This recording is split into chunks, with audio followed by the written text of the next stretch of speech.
नमस्कार दोस्तों, horror journey में आपका स्वागत है। आज की यह कहानी राघव के छोटे से गांव कुमाऊं क्षेत्र में एक घने जंगलों के बीच की कहानी है। चैनल पर नए हैं तो चैनल को सब्सक्राइब जरूर कर ले दोस्तों। आइए राघव की यह कहानी राघव के ही पॉइंट ऑफ व्यू से सुनते हैं। दरअसल उत्तराखंड के कुमाऊं क्षेत्र के एक घने जंगलों में बसा एक छोटा सा गांव था, गहना।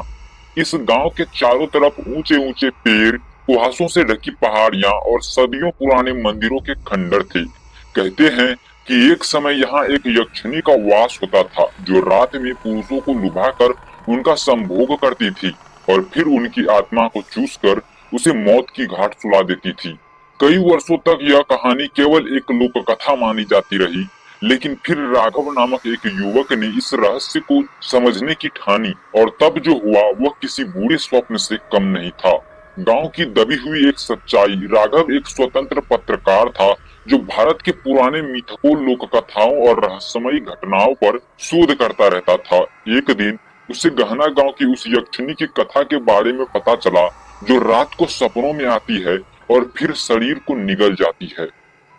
वहां पहुंचने पर गांव के बुजुर्गों ने राघव को बताया, बेटा उस जंगल की तरफ रात में मत जाना, वहां प्यास नहीं मौत होती है। राघव ने ये सब किस्से समझकर बस मुस्कुरा दिया, लेकिन एक वृद्धा दादी पुष्पा ने उसे एक नाम बताया, कुसुमला देवी। वही थी असली यक्षिणी जिसने खुद को मारा नहीं, मारे गए पुरुषों की आत्मा से आज तक जिंदा बैठी है।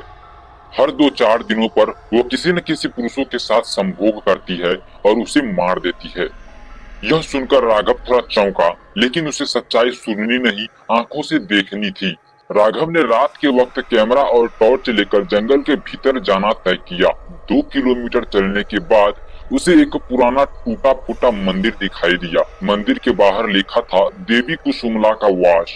अचानक उसके चारों ओर ठंडी हवाएं चलने लगी और तभी उसे एक सांवली घनी केसों वाली स्त्री दिखाई दी, साड़ी में लिपटी। कौन हो तुम? राघव ने पूछा। वो औरत मुस्कुराई, एक गहरी सांस ली और बोली, मैं वही हूँ जिसकी तलाश में आए हो तुम। मैं कुसुमला, तुम्हारी आखिरी रात की साथी। आओ, आज मैं तुम्हारे साथ अपनी प्यास मिटाऊंगी। राघव डर गया, लेकिन वह रुका। कुसुमला ने उसकी आंखों में झांका और जैसे ही उसकी आंखें उसकी आंखों से मिली, राघव को एक झटका सा लगा।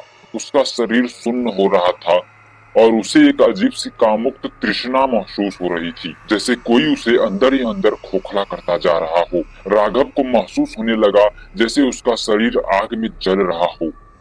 कुसुमला ने धीरे धीरे उसकी तरफ कदम बढ़ाए। उसके होठों पर एक खौफनाक मुस्कान थी।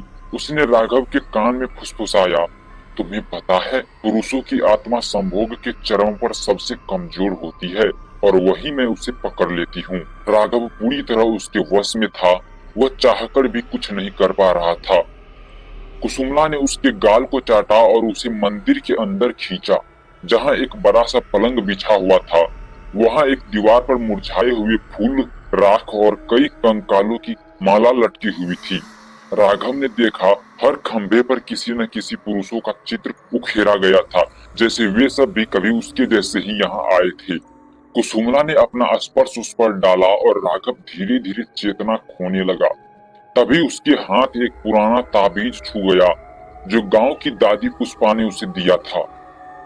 ताबीज को छूते ही राघव को जैसे होश आया। उसने खुद को खींचते हुए बिस्तर से बाहर फेंका और कुसुमला से दूर भागा। लेकिन यक्षिणी अब और उग्र हो चुकी थी। उसकी आंखें अब लाल थी, उसका चेहरा बिगड़ गया था और उसके हाथ लंबे और नुकीले पंजों में बदल चुके थे। अब उसे संभोग चाहिए था, हर हाल में, चाहे जो भी हो। वह चिल्लाई, तुम मेरी प्यास अधूरी छोड़ नहीं सकते। मैं तुम्हारी आत्मा से अपने 100 वर्षों की भूख मिटाऊंगी। राघव ने उस ताबीज को हवा में घुमाकर मंदिर के चारों ओर मंत्र पढ़ना शुरू किया, जो उसे दादी पुष्पा ने सिखाए थे। कुसुमला की चीखें गूंजने लगी, पूरा मंदिर कांप उठा और फिर मंदिर के छत से राख गिरने लगी। हवा बवंडर की तरह घूमने लगी और कुसुमला की आत्मा धुएं में बदलकर चिल्लाते हुए, मैं वापस आऊंगी हर 100वें साल में, कहती हुई गायब हो गई। सुबह राघव अधमरा हालत में गांव पहुंचा। उसकी आंखों में खून उतर आया था, पर उसकी सांसें चल रही थी। गांव के लोग चौंके कि वह बच कैसे गया। दादी पुष्पा ने उसे चुपचाप देखा और कहा, इस बार तुमने उसे रोका है, पर रोशनी हर समय नहीं रह सकती बेटा। वो फिर लौटेगी और तब कोई शायद इतना भाग्यशाली न हो। राघव ने उस अनुभव पर एक लेख लिखा जो वायरल हुआ, और उसने अपने लेख में एक बात नहीं बताई। उस रात कुसुमला के स्पर्श से वह आज भी हर रात सपनों में भीग जाता है, जैसे कोई उसके साथ बिस्तर पर सोया हुआ हो, उसे अपनी ओर खींच रहा हो। यह यक्षिणी अब उसके भीतर कहीं वास कर रही है।